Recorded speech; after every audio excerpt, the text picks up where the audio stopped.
so today we're going to be talking about American Horror Story episode 5. Can't believe it's already episode 5 and there's only probably, what, 8 or 10 episodes in a season? I will say that Hotel is definitely not disappointing anymore. I can't wait to go back like next year and rewatch the whole season with almost a fresh mind, but knowing the characters a little bit better. I just personally love rewatching American Horror Story seasons. So again, as a plot line and storyline, I'd have to say that this has been my favorite episode so far. We really get to know some of the characters a little bit better, and Kathy Bates was a huge character in this episode and I loved it so much. I think this was really her moment, her scene with the two like hipster kids. Those people were so hilarious and so accurate. But this is the first time that we really see Kathy Bates, or Iris is her character's name, be a vampire, and we see her struggling a lot because she hasn't had any blood. And I mean, this episode just really highlights Kathy Bates. Like, I got chills during her scene with the two kids in the hotel room, and I'm just in love with her bond with Liz Taylor. I think it is so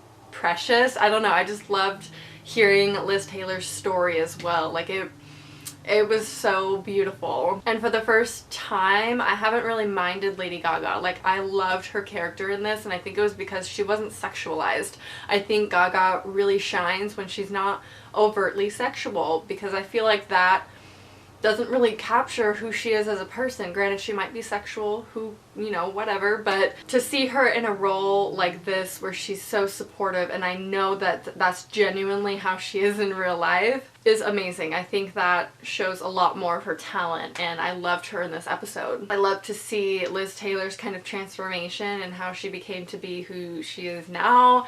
And when she was walking down the hallway getting the ice, and her two friends that she was on the trip with was like, just what they said to her, it broke my heart, like, to hear it. And when Lady Gaga comes in and just kills them, I was like applauding. I was so excited. Sickening how they spoke to her, and granted it was 1984, that is the language that they used then. They didn't know about AIDS at the time, or HIV, so the things that they were saying, however not forgivable by any means, were accurate to the times, which is just very sad. So we see Liz Taylor encouraging Iris to go up to the room to kill the kids, to get the blood and to recover, and just to do it. And I really liked that scene. And when Liz was sharing her story and everything with Iris, and she was just very open to it, even though she's not a very open person to the kind of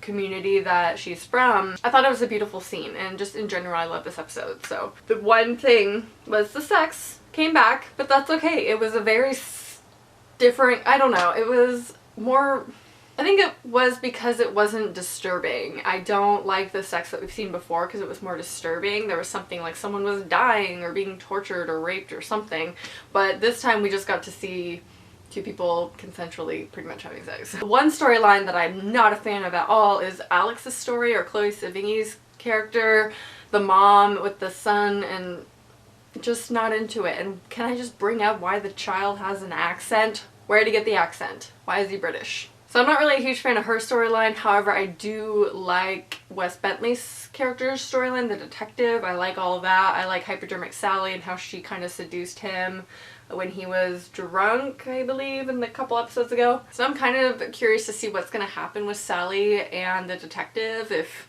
you know, something's going to happen. And I have seen your guys' comments and the theories spinning around about him, the detective, possibly being the Ten Commandments killer. That would be awesome. I really hope there's a twist like that at the end and it's not just what you see is what you get. I hope there's some, I mean, obviously we don't know who it is yet, so obviously there's something there. I have seen other people comment that the storyline is very similar to the movie Seven, which is one of my favorite movies of all time, and when I was watching it with my boyfriend, he immediately said that when he saw like the commandments type of thing. Some people might say it's copying it. I'm not really offended by it, and I love the movie Seven. I don't think they're trying to do that. I think it's just that is a disturbing route that they can go, and granted, 7 was the 7 deadly sins and now it's the 10 commandments. Can't wait to figure out who the killer is. I kind of hope it's the detective because that would be cool, but the fact that we're expecting, or that we're already suspicious of it, maybe it'd be cooler if it was someone completely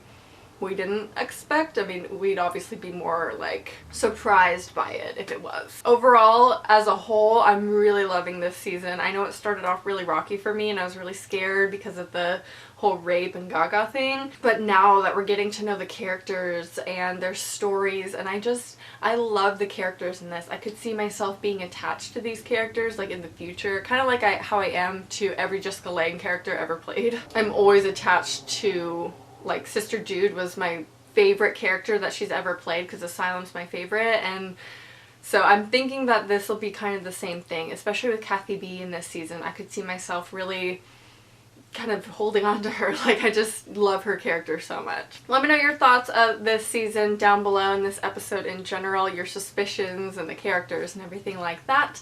And I hope you enjoyed, and I'll talk to you soon. Bye. It's a kind of horror that is worse than like in the movies.